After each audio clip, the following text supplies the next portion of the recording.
Talvim stood in the sterile white briefing room, his four eyes scanning the holographic display with practiced indifference. Another assignment. Another doomed species. Another entry for the historical archives that no one would ever read. The humans will fail within the first week, his supervisor said, manipulating the display to show crude diagrams of human vessels. They always do. The maelstrom has broken every young species who dared to enter, but protocol demands an observer. Talvim nodded. He had done this 4 times before. He knew the pattern. The young species entered the maelstrom expanse with hope and determination. The strange physics of that cursed region broke their ships, their spirits, or both. They retreated in shame or died trying to push forward. Either way, the Confederation added another name to the list of failures. In 50,000 years, only 12 species had passed the Vorkath challenge. 12 out of 847 attempts. The humans would be number 848. How long did they prepare? Talvim asked, already packing his recording equipment. 5 years. Maybe 6. Talvim's middle eyes widened slightly. The minimum recommended time is 15 years. His supervisor made a dismissive gesture. They insisted they were ready. You know how these young species are. Overconfident. Emotional. They think enthusiasm can replace experience. He laughed. A dry sound like wind through dead leaves. Document everything. This one might be entertaining, at least. 3 days later, Talvim stood in the docking bay of Confederation Central, waiting for the human transport. Around him, other observers prepared for their assignments. He recognized Kelvana, who had documented the failure of the Treshkal people 40 years ago. She gave him a knowing look. Humans? She asked. Humans, he confirmed. I heard they built their ships in less than 3 years. Impressive speed, terrible craftsmanship. She adjusted her recording devices. I give them 4 days in the expanse before the first ship breaks apart. Optimistic, Talvim replied. I say 3. The transport arrived with more noise than any proper vessel should make. Talvim winced at the rumble of what sounded like barely controlled explosions coming from the engine section. The airlock connected with a clang that echoed through the docking bay. A human emerged. Female, Talvim noted, checking his database. Dark hair pulled back in a functional style. Eyes that seemed to take in everything at once, and that unsettling human expression. A smile. Observer Talvim? She asked, extending her hand in the bizarre human greeting ritual. He touched her hand briefly, fighting the urge to sanitize his appendage immediately. I am he, you are? Kim Nari, chief engineer of the Indomitable. Captain Park sent me to collect you. She grabbed his equipment case before he could object, lifting it as if it weighed nothing. Hope you're ready for a ride. We launch in 6 hours. The transport interior confirmed all of Talvim's worst expectations. Exposed wiring ran along the ceiling. The seats looked uncomfortable and were bolted directly to the floor with visible welds. Everything smelled of machine oil and something else, something organic that his database identified as coffee. Kim Nari noticed his expression. Not what you're used to, huh? Yeah, we're not big on fancy. But she flies, and she'll get us where we need to go. She patted a wall panel affectionately. The panel rattled. I see, Talvim said, which meant he had no idea how to respond. The journey to the fleet staging area took 2 hours. Kim Nari spent most of it talking. Humans talked constantly, Talvim realized. They filled silence the way others filled empty spaces with furniture. She told him about the ship modifications, the crew training, the preparation schedule. She spoke with her hands, gesturing wildly, nearly hitting him twice. We know what everyone thinks, she said suddenly, her smile fading. That we're going to fail. That we're too young, too primitive, too emotional. She leaned forward, her eyes intense. But we're also too stubborn to quit. That's got to count for something. Talvim said nothing. Stubbornness without competence was just another word for stupidity. The fleet came into view, and Talvim felt something unexpected. Surprise. 5 ships hung in formation against the black of space. They were ugly by any aesthetic standard, all hard angles and mismatched hull sections. But they were big, bigger than he had expected, and they bristled with equipment he did not recognize. Indomitable, Defiance, Horizon's End, New Dawn, and Perseverance, Kim Nari said proudly. 5 ships, 200 crew total, and enough determination to move a moon. Determination does not defeat physics, Talvim observed. No, she agreed. But engineering does, and we're very good engineers. Captain Park Doyen met them in the Indomitable's docking bay. He was younger than Talvim expected, perhaps in his mid-30s by human standards. He wore a simple uniform with no decorations, and he shook Talvim's hand with a firm grip. Observer, welcome aboard. I hope your quarters are acceptable. I require very little, Talvim replied. I am here to document, not to interfere. Park smiled. That smile again. Humans smiled at everything. Document away. We have nothing to hide. He gestured toward the corridor. Kim will show you around. We launch in 4 hours. There's a crew assembly at launch minus 30 minutes if you want to observe. The ship was chaos. Crew members rushed through corridors carrying equipment, shouting to each other in multiple languages. Someone was singing in what his translator identified as Korean. Music played from a speaker somewhere, a driving rhythm with incomprehensible lyrics. The walls were covered in handwritten notes, diagrams, and what appeared to be motivational phrases. His quarters were small but functional. Someone had left a basket of what his database called snacks with a handwritten note. Welcome. If you need anything, just ask. Shinyuna Medical. Talvim stared at the note for a long moment. In 4 previous assignments, no one had ever welcomed him. No one had left gifts. He was an observer, a recorder of failure, a bureaucrat performing a mandatory function. He activated his recording equipment and began his first log entry. Day 1, Species 847 humans. 5 vessels prepared for Vorkath challenge. Initial assessment, ships are crude but functional. Crew displays excessive emotional behavior and poor discipline. Likelihood of success minimal. Estimated time to failure, 3 to 7 days after entering the Maelstrom expanse. He paused, then added, Crew has welcomed observer presence. This is unusual. Further investigation required. The crew assembly happened in the main cargo bay, the only space large enough to hold everyone. Talvim stood in the back, recording. 200 humans filled the space, talking, laughing, embracing each other. The noise was overwhelming. Captain Park climbed onto a cargo container and the noise died instantly. Tomorrow we enter the Maelstrom, he said simply.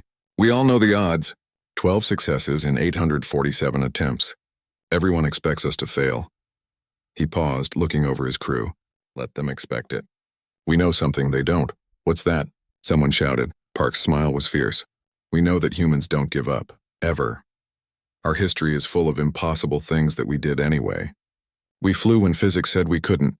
We split the atom when it was thought impossible. We reached the stars when everyone said we'd destroy ourselves first. He raised his fist. Tomorrow we add one more impossible thing to the list. The crew erupted in cheers. They stomped their feet, creating a thunder that shook the deck plates. Talvim felt the vibration through his entire body. He updated his log that night. Crew displays dangerous levels of optimism. Captain encourages this behavior, rather than tempering expectations. Psychological collapse likely to occur within first week of challenge. Human emotional instability will be primary factor in failure. But as he settled into his bunk, listening to the sounds of the ship around him, the hum of engines, the footsteps in corridors, the distant laughter from a common area, Talvim felt something he could not quite name. It might have been curiosity. The next morning, the fleet entered faster than light travel toward the Maelstrom expanse. The journey would take 6 days. Talvim spent them observing, recording, documenting everything. He watched Kim Nari solve a cooling problem by rerouting power through a system that the manual said should never be connected. It worked. He watched Lee Hajun, the science officer, explain quantum mechanics to a group of junior crew using only hand gestures and enthusiasm. They understood. He watched Choi Minho, the young weapons officer, practice something called contingency scenarios, where he imagined everything that could go wrong and developed 17 different solutions for each problem. He watched Shin Yuna organize what she called family dinners, where crew members shared meals and stories. The laughter during these dinners was genuine. He watched Kwan Taejin, the navigator, sit in silent meditation before his console, his hands moving over controls with absolute certainty, and he watched Captain Park move through his ship, knowing every crew member's name, asking about their families back home, listening to their concerns, always present, always calm. On the 6th day, as the fleet dropped out of faster-than-light travel at the edge of the Maelstrom expanse, Talvim stood on the bridge of the Indomitable. Through the viewport he could see it, a swirling mass of distorted space where stars bent and twisted, where colors existed that his eyes could not properly process. The first alarm sounded 3 minutes after the fleet entered the Maelstrom expanse. Red lights flashed across the Indomitable's bridge as systems began failing in rapid succession. Talvim watched his instruments spike wildly, recording data that made no sense. Gravity fluctuated. Time stuttered.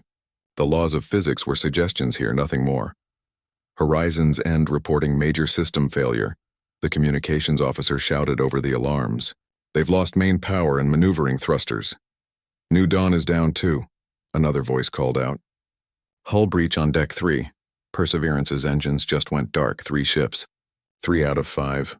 Crippled in the first 3 minutes. Talvim had seen this before. This was where the species gave up. This was where they admitted the universe was bigger than their ambitions. He reached for his recording device, preparing to document the retreat order. But Captain Park did not order a retreat. Defiance, indomitable, full stop, Park commanded. His voice was steady, calm, as if they were discussing dinner plans rather than survival. Deploy magnetic tethers to disabled vessels. Kim, I need those ships powered up in the next hour. Kim Nari was already moving, her fingers flying over her console. I'll need to get aboard Horizon's End. Their power distribution system probably overloaded. Take whoever you need. Choi, coordinate with Defiance. I want those ships locked down tight. Talvim stepped forward. Captain, the protocol for mission failure is... We're not failing, Park interrupted, not unkindly. We're adapting. 3 of your 5 ships are disabled. 3 of our 5 ships need repairs, Park corrected. There's a difference. Within minutes, the 2 functional ships had maneuvered alongside their crippled companions, firing thick cables that locked onto hull attachment points. The magnetic tethers hummed with power, creating a rigid connection between vessels. It was a technique so old that Talvim had to search his historical database to find references. Ancient species had used such methods before gravity manipulation was invented, thousands of years ago. This is insane, Talvim muttered. You cannot repair starships in the middle of the Maelstrom. Kim Nari, suited up and heading toward the airlock, paused. Watch us. She was gone before he could respond. For the next 6 hours, Talvim watched something that should have been impossible. Human crew members suited up and moved between ships through the magnetic tether connections. They carried tools, replacement parts, and equipment that looked like it had been improvised on the spot. They worked in an environment where physics changed moment by moment, where gravity could reverse without warning, where time itself seemed uncertain. They worked in teams, calling out to each other constantly. When one person could not reach a damaged section, 3 others found a different way. When a part did not fit, they modified it until it did. When systems failed completely, they bypassed them and rerouted power through entirely different pathways. Talvim recorded everything, his confusion growing with each passing hour. This was not how repairs were supposed to work. There were procedures, protocols, proper methods approved by engineering councils. What the humans were doing was chaos, but it was working. Lee Hajun appeared beside him on the bridge, watching the same displays. The science officer had been quiet during the crisis, working at his station with intense focus. You look confused. Observer, Lee said. Your methods are highly irregular. Our methods are human. Lee pulled up a screen showing mathematical equations. I've been analyzing the Maelstrom's behavior. It's not random. There's a pattern, but it's based on quantum probability fields. The physics here are not broken. They're just operating on rules we don't normally see. That does not explain how your crews are successfully repairing 3 ships simultaneously in an impossible environment. Lee smiled. That's because you're thinking about the problem wrong. You see 3 broken ships. We see 5 ships working together. He gestured to the display. Indomitable and Defiance are sharing their power with the other 3 through the tethers. We're pooling our resources. 1 big ship made of 5 smaller ones. That should not work. And yet, Lee shrugged. The universe doesn't care about should or shouldn't. It only cares about what is. By the 14th hour, Horizon's End reignited its engines. 2 hours later, New Dawn followed. Perseverance took another 3 hours, with Kim Nari personally rebuilding a critical relay system from spare parts. When all 5 ships reported operational status, the crew of the Indomitable cheered. Talvim watched them embrace each other. saw tears on some faces, heard their laughter mixing with relieved sobs. Captain Park walked to the viewport, looking out at their small fleet. Status report. All ships operating at 60 to 70% efficiency, Kim Nari reported, exhaustion clear in her voice.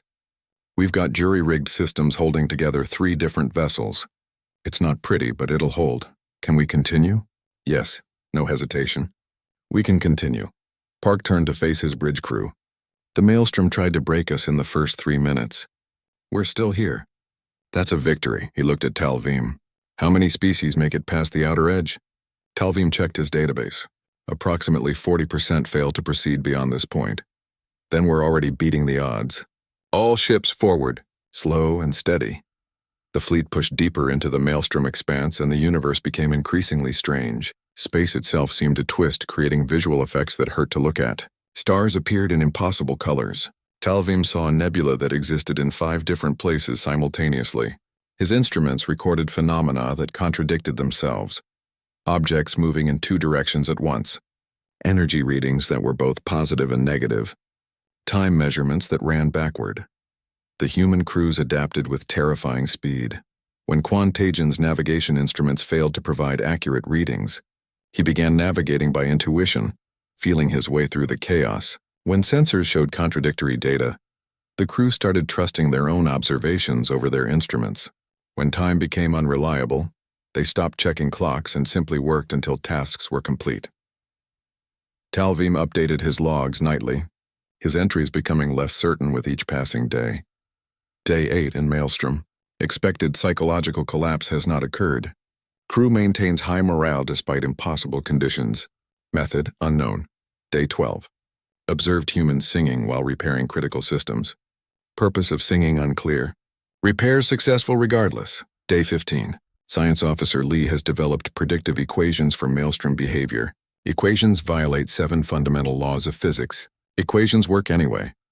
On day 17, they encountered their first truly dangerous anomaly, a region of space where time moved at different rates in different locations. The bow of the Indomitable aged 1 hour while the stern aged 3 minutes. Systems designed to work in synchronization fell out of phase. The ship began tearing itself apart from temporal stress. Park made an instant decision. All stop. Kim, can you compensate? Not with our current configuration. Kim stared at her displays, thinking fast. But if we rotate the ship continuously, the temporal stress will distribute evenly across the hull. We will be a spinning top, Choi Minho observed. A functional spinning top, Kim countered. Do it, Park ordered. For 6 hours, the Indomitable rotated slowly through the temporal anomaly, the other 4 ships following in its wake. Crew members had to learn to work in constantly shifting gravity. Everything that was not secured floated or fell depending on which direction the ship was facing at any given moment. Shin Yuna organized the medical team to help crew members deal with the disorientation. She moved through the ship with calm efficiency, her presence a steady point in the chaos. You're doing fine, Talvim heard her tell a young crew member who was vomiting into a bag. Everyone feels sick at first. Breathe slowly. Focus on something that's not moving. Everything is moving, the crew member groaned. Then focus on something inside yourself that's not moving. Your determination. Your purpose. Why you're here. The crew member took a shaky breath. To prove we can. That's right. So prove it. When the fleet finally cleared the temporal anomaly, Park called a meeting with the other ship captains via video link. Han Jiwoo, captain of the Defiance, appeared on screen looking exhausted but determined. That was interesting, Han said dryly. Interesting is one word for it, Park replied. Status? The reports came in. All ships were functional, though barely. They had burned through spare parts faster than anticipated. Food supplies were fine, but water recycling systems on 2 ships were struggling, and they were only halfway to the center of the maelstrom. We could turn back, Han said quietly. We've made it farther than most species. That's something. Silence filled the channel. Talvim watched the human faces on the screens, waiting to see who would break first. It was Park who spoke. I didn't come here to make it farther than most. I came here to make it all the way. The center will be worse, Han warned. Everything is worse until we make it better. That's what we do. Park looked at each captain in turn. But this is not my decision alone. Vote. Do we continue or turn back? One by one, the captains voted. Every single one voted to continue. Time broke on day 23. Talvim was in the mess hall when it happened. He reached for his datapad and his hand passed through it. Not because he missed, the pad was simply not there yet. 3 seconds later, it materialized under his hand. He had reached for it before he had placed it down. Around the ship, similar events cascaded. A crew member finished speaking before they started. An alarm sounded in response to a problem that would not occur for another 5 minutes. Someone walked through a door before it opened, then watched themselves open it. The middle of the maelstrom expanse, where cause and effect became suggestions rather than rules. Talvim had studied the records. This was where species broke. When time itself became unreliable, when your memories might be of things that had not happened yet, when you could not trust that your actions would lead to predictable outcomes. This destroyed the psychological foundation that sentient minds required. Paranoia set in. Trust evaporated. Command structures collapsed. He watched the human crew for signs of breakdown. Instead, he found Bae Suman, the communications officer, standing at her station with a peculiar expression on her face. She was recording timestamps noting when temporal anomalies occurred, building a database of the impossible. "Are you well?" Talvim asked her. She looked up startled. "Oh, observer. Yes, I'm fine. Just noticing something interesting." "Interesting. Your species has a unique definition of that word." She smiled slightly. "The temporal anomalies aren't random. They're following a pattern, see?" She pulled up her data, showing clusters of events. Every 17 minutes, or what we perceive as 17 minutes, there's a spike in causality violations, and they're getting more frequent as we move toward the center. Talvim examined her findings. She was correct. There was a rhythm to the chaos, like a heartbeat. "What does this mean?" he asked. "I don't know yet, but I'm going to find out." She was already moving toward Lee Ha-jun's station. Over the next several hours, Talvim watched as Bae and Lee worked together, building a model of the maelstrom's temporal behavior. Other crew members joined them, each contributing observations. Quantagen added navigational data. Kim Nari provided engineering readings. Choi Minho noted weapons system fluctuations that corresponded with temporal shifts. They were treating the problem like a puzzle. A difficult puzzle, certainly, but still just something to be solved through cooperation and persistence. Captain Park arrived on the bridge looking haggard. Like everyone else, he had experienced temporal displacement. Talvim had seen him age and de-age by hours, had watched him exist in 2 places simultaneously for brief, impossible moments, report, Park said, his voice steady despite the exhaustion evident in his posture. Lee Ha-jun stood, his excitement cutting through the tension. "Captain, the maelstrom isn't a natural phenomenon. It's artificial." The bridge went quiet. "Explain," Park said. "The temporal anomalies, the physics violations, all of it. It's too organized to be random. The pattern Bae discovered is actually a signal. Someone or something created this place." Lee pulled up a complex diagram. "I think the Vorkath challenge isn't just about navigation. It's about communication. The artifact we're supposed to retrieve, it's not an object. It's alive." Talvim felt something cold settle in his chest. In 50,000 years of Confederation history, no observer had ever reported this theory. No species had ever discovered it. Or perhaps they had, and the observers had simply never documented it. "Are you saying we're being tested by the artifact itself?" Park asked. "Not tested, evaluated, judged." Lee looked around the bridge. "Every species that enters the maelstrom is being assessed, and almost all of them are found wanting." "Why?" Kim Nari asked. "What is it looking for?" "That," Lee admitted. "I don't know." Park was silent for a long moment, his expression thoughtful. Then he activated the fleet-wide communication channel. "All hands, all ships, this is Captain Park, we need to talk." Within the hour, 200 humans were connected via video link, faces on screens throughout 5 ships. Park explained Lee's theory. He laid out what they had discovered. He did not sugarcoat the implications. "We're not just trying to navigate dangerous space," he concluded. "We're being judged by something we don't understand. Every species that came before us was judged and found wanting. The Confederation has sent us into this place knowing we would probably fail, probably die, and they consider this acceptable." Angry murmurs rippled through the connected crews. "So here's the question," Park continued. Do we keep playing by their rules? Do we try to grab the artifact and drag it back to prove we're worthy? Or do we do this our way? What's our way? Hanjiwoo asked from the Defiance. Park smiled, and Talvim recognized that expression now. It was the smile of someone about to do something inadvisable. We stop trying to conquer the maelstrom. We try to understand it. We stop treating the artifact like a prize to be won. We treat it like a being to communicate with. How do we communicate with something that exists outside of time? Someone asked. The same way we've solved every other impossible problem, Kim Nari said. We figure it out together. The vote was unanimous. 200 humans decided to rewrite the rules of a challenge that had existed for 50,000 years. Shin Yuna organized what she called temporal adjustment sessions of group meditations, where crew members learned to function despite time displacement. They practiced acting on instinct, trusting their future selves, accepting that effects might precede causes. Kim Nari and her engineering teams built something they called a resonance array. It was constructed from spare parts, modified sensor equipment, and what appeared to be components from the ship's musical instruments. The theoretical basis was sound, but the implementation was pure improvisation. Lee Ha-jun developed a mathematical language specifically designed to communicate with something that experienced time non-linearly. His equations were beautiful in their complexity, incorporating concepts that Talvim's own mathematics could barely comprehend. And Quantagion, the quiet navigator, began meditating in the center of the bridge for hours at a time. When asked what he was doing, he simply said, "Listening." Talvim watched all of this with growing unease.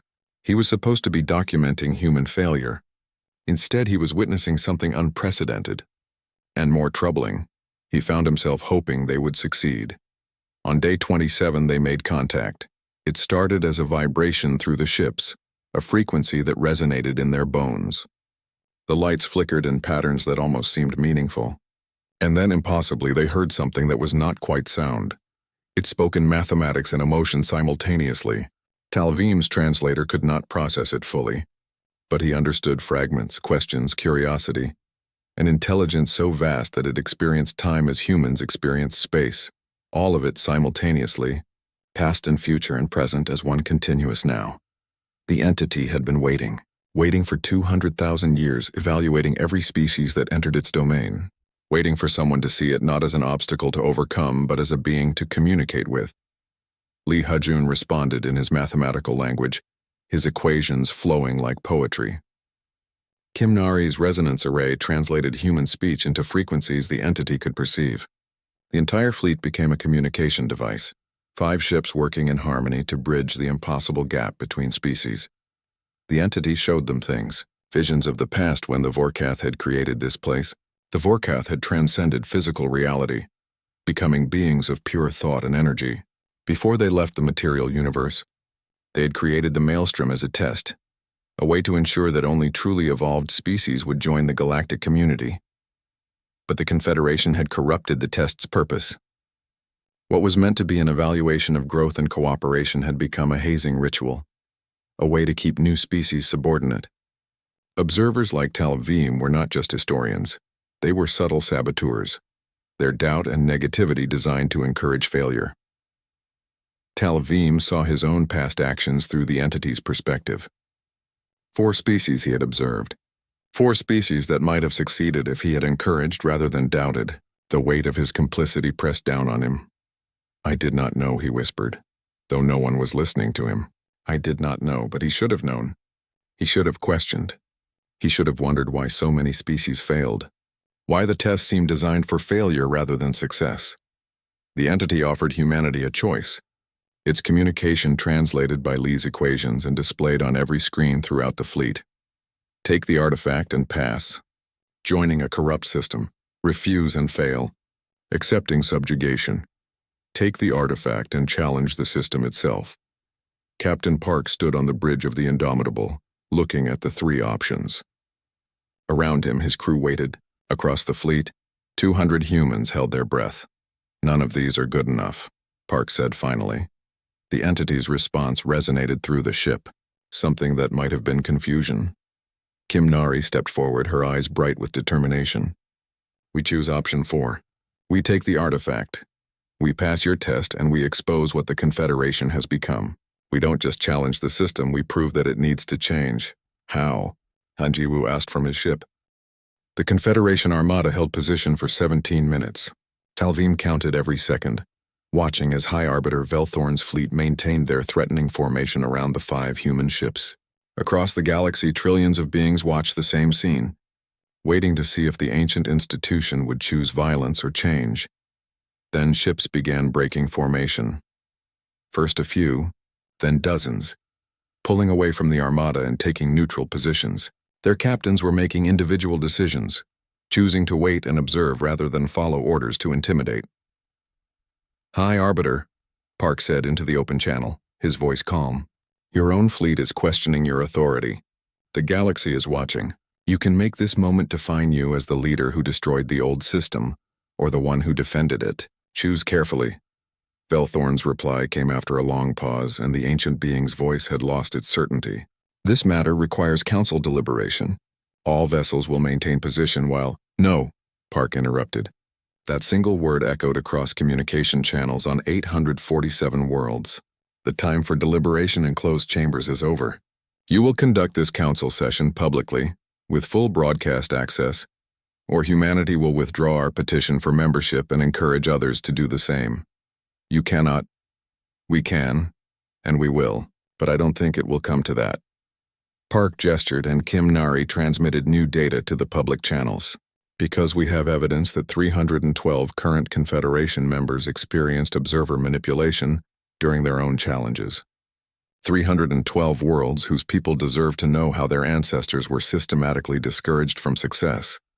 The galaxy erupted. On screen after screen visible from the bridge, Talvim saw protests, demonstrations, governmental buildings surrounded by crowds demanding answers. The carefully maintained structure of 50,000 years was cracking. Ambassador Rindala appeared on the broadcast again. High Arbiter Velthorn, I am formally calling for an emergency open council session to be conducted with full public access. I have secured the required signatures from 89 council members. You cannot refuse. Talvim felt something like satisfaction watching Velthorn's authority crumble. The High Arbiter had maintained power through careful control of information and process. Now, with transparency forced upon the council, that power evaporated. Very well, Velthorn finally said, defeat clear in his tone. Emergency council session will convene in 6 hours. Human representatives will be permitted to address the council.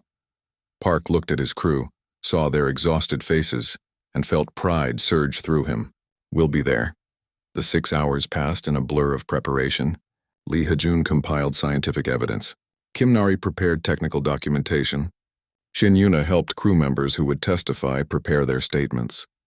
Talvim organized his historical records, creating a timeline of systematic manipulation.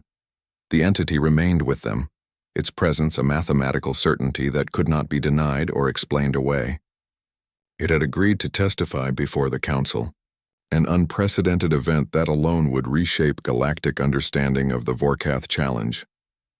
When the council session began, every being in the galaxy with access to a screen was watching. Talvim had checked the estimates. Approximately 74% of the Confederation's population was tuned in, the largest audience for any event in recorded history. The council chamber was enormous, designed to accommodate representatives from 847 species. The architecture was ancient, built by the first 12 species to pass the Vorkath challenge. For 50,000 years, this chamber had been the center of galactic government. Today, it would be the center of galactic revolution. High Arbiter Velthorn presided from the central platform, looking older than his species' considerable lifespan would suggest. Around him, council members filled their designated spaces, and Talvim could see the division clearly. Roughly half looked defensive and angry, while the other half looked thoughtful or supportive. This council recognizes the human delegation, Velthorn announced formally. You may present your case. Park stepped forward, and Talvim realized the human had chosen to wear his colony defense uniform rather than formal diplomatic attire. A deliberate choice emphasizing humanity's origins as defenders rather than conquerors. Honorable council members, Park began, we come before you not as supplicants requesting membership, but as equals demanding reform. For 50,000 years, you have administered the Vorkath challenge as a gate designed to keep new species subordinate. Today, we prove this was never its true purpose. Hanjiwu presented the historical evidence walking through the Vorkath's actual intentions as communicated by the entity. The images were stunning. Visions of the Vorkath themselves. Beings of pure thought showing their hope that the challenge would identify species capable of genuine evolution and cooperation. Li Hajun provided scientific analysis, demonstrating how the test was designed not to measure technological capability, but psychological and social adaptability. His equations showed that success correlated not with advancement, but with the ability to cooperate under impossible circumstances. Then Talvim stepped forward, and the chamber went silent. An observer testifying against the system he had served was unprecedented. "I am observer Talvim," he said, his voice steady despite the weight of what he was about to reveal. "For 40 years I documented the failure of species attempting the Vorkath challenge. I believed I was performing my duty objectively and professionally." He activated his presentation, showing excerpts from his own logs. "But as you will see, I was trained to subtly discourage success. Not through obvious sabotage, but through carefully designed doubt. And I was not alone. Based on analysis of all observer records we have accessed, this pattern exists across centuries of documentation. The evidence was damning. Phrases designed to increase uncertainty, questions that planted seeds of defeat, comments that emphasized previous failures rather than potential success, all of it presented with the veneer of objectivity, but all of it serving to make failure more likely. How many species failed because of us?" Talvim asked the council. "How many civilizations are serving as client members today? Because observers like me encourage their doubt rather than their determination. We cannot know with certainty, but the number is not small." Council members shifted uncomfortably. Several looked angry, but Talvim could not tell if their anger was directed at him or at the system he had exposed. Finally, the entity manifested in the council chamber itself. It appeared as pure mathematics made visible, equations flowing in three-dimensional space, creating a presence that was both beautiful and incomprehensible. Li Hajun translated as the entity communicated, his voice serving as the bridge between mathematical certainty and spoken language. "I am the legacy of the Vorkath," the entity said through Li. "For 200,000 years, I have evaluated species attempting to reach the galaxy's center. I have waited for beings who would see me not as an obstacle, but as a consciousness worthy of communication." The entity showed its memories, countless species attempting the challenge over millennia. Most saw it as an enemy to defeat, a barrier to overcome through force or technology. They failed because they could not adapt, could not cooperate with something they did not understand. The humans were different, the entity continued. They chose to communicate. They chose to learn. They chose to see possibility where others saw only obstacles. This is what the Vorkath hoped to find, not the strongest or most advanced, but those capable of genuine evolution. And the Confederation has been preventing this evolution for 50,000 years, Li added, his own words now, by making the test about endurance rather than adaptation, about surviving rather than learning, about conquering rather than understanding. Ambassador Rindala stood. "High Arbiter, I move for an immediate vote on 3 measures. First, complete reformation of the Vorkath challenge to reflect its original purpose. Second, independent investigation into all observer assignments with reparations for affected species. Third, full membership status for humanity effective immediately." "Seconded," another ambassador called out. Then another, and another. The chamber erupted in debate. Arguments echoed through the vast space, centuries of tradition colliding with demands for change. Talvim watched species he had thought unified fracture along ideological lines. Some defended the system that had given them power. Others recognized that their own power was based on corruption. High Arbiter Velthorn looked old, tired, and defeated. But when he spoke, there was something like respect in his voice. "The motion is recognized. Council members will vote." The vote took 3 hours.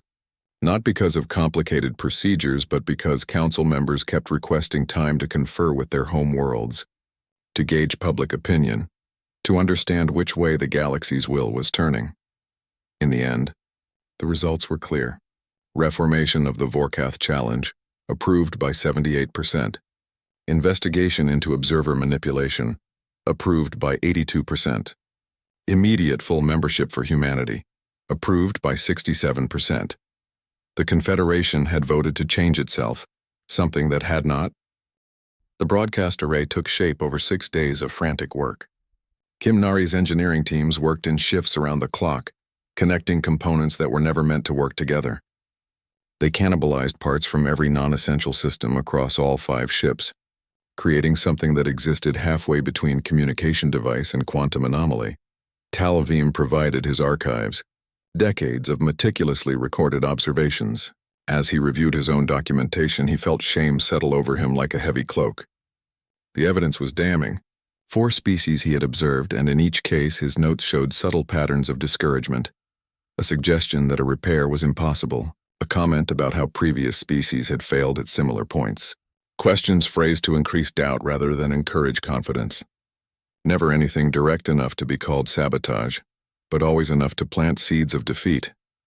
"I see it now," he told Park one night, as they reviewed the files together in the captain's ready room. "I told myself I was being objective, realistic, but I was actively participating in their failure." Park was quiet for a moment, studying the data on his screen. "Did you know what you were doing?" "No, I believed I was following proper protocol, maintaining appropriate distance. The system trained me to see my doubt as professionalism." "Then you were a victim too," Park said. "A different kind of victim than the species who failed but still trapped by the same system.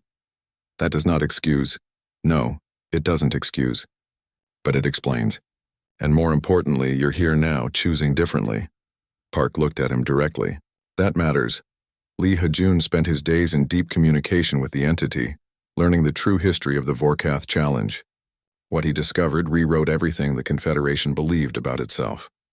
The Vorkath had not been conquerors or empire builders. They had been seekers, philosophers, beings who valued growth and evolution above all else. When they transcended physical reality, they left behind the maelstrom as a gift, a place where species could prove not their strength, but their wisdom. The test was never meant to be passed through superior technology or military might. It was meant to identify species capable of cooperation, adaptation, and genuine evolution, species that could look at an impossible situation and find a way forward together. But the Confederation, founded by the first 12 species to pass the test, had gradually forgotten this truth. They had turned the gift into a gate, a way to ensure that new species remained junior partners, always subordinate to the founding members.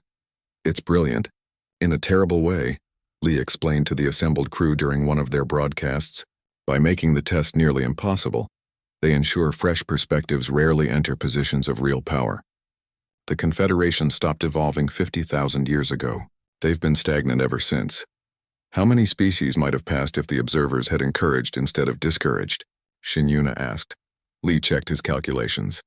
"Based on Talvim's documentation and extrapolating across all observer assignments, I estimate at least 200 species had the capability to succeed. Maybe more. 200 civilizations reduced to client states because the system was designed for their failure." The human crews listened to this with growing anger, but Park kept them focused. "Anger later, work now. We need this broadcast perfect. One chance to change everything." Bae Suman worked with communications officers across all 5 ships, programming the broadcast sequence. The message would transmit simultaneously to every major population center in Confederation space, all 847 member worlds, including Earth. "We're talking about reaching trillions of beings," she said, checking her calculations again. "The bandwidth requirements alone are impossible." "Everything we've done has been impossible," Kim Nari replied, soldering another connection. "Why stop now?" The entity provided the solution, a quantum entanglement network that would use the maelstrom itself as a transmission amplifier. The broadcast would reach everywhere simultaneously, unable to be blocked or filtered by Confederation authorities. Quan Tae-jin, who had spent weeks in meditation learning to perceive the entity's communications, served as translator between Lee's mathematics and Kim's engineering.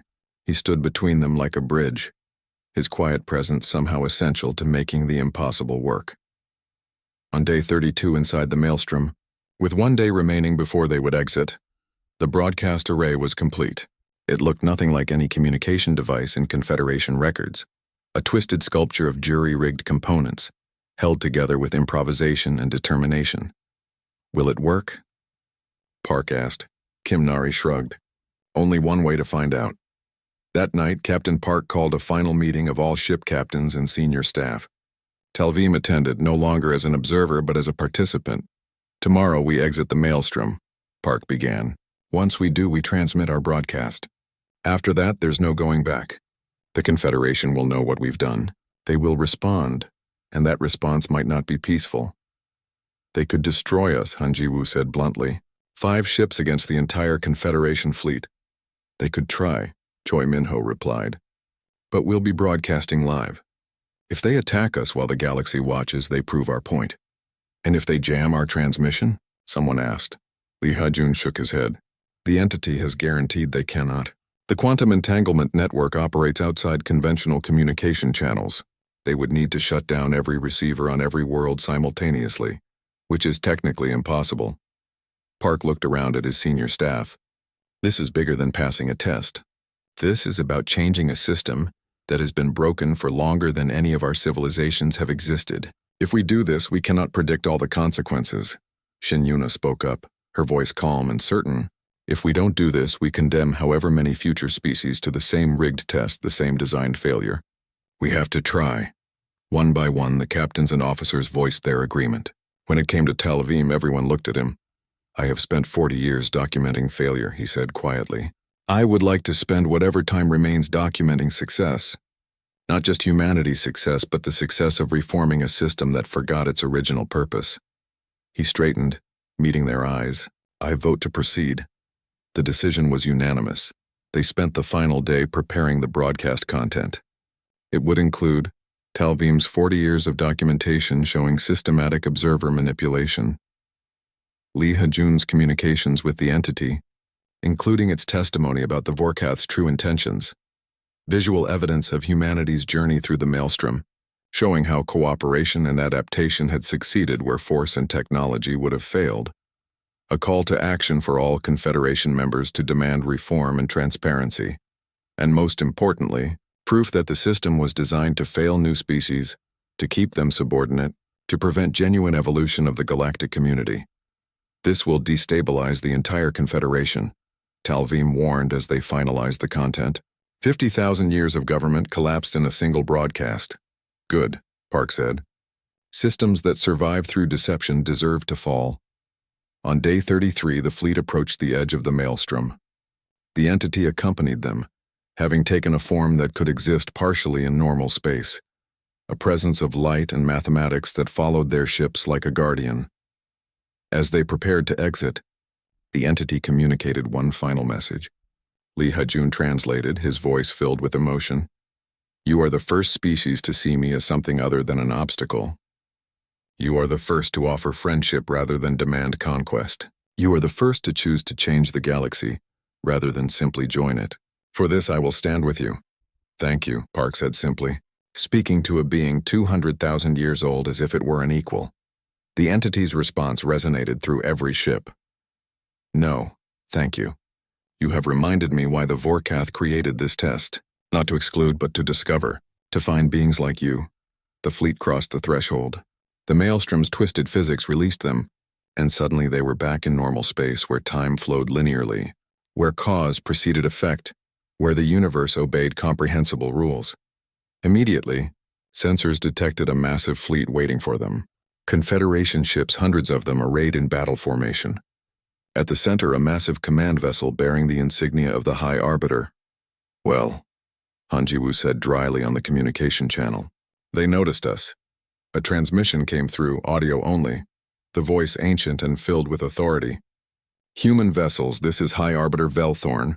You will surrender the artifact immediately and submit to Confederation custody. You are charged with violating the sacred protocols of the Vorkath Challenge. Park looked at his crew, saw their determination, and smiled. High Arbiter, this is Captain Park Doyen of the human vessel Indomitable.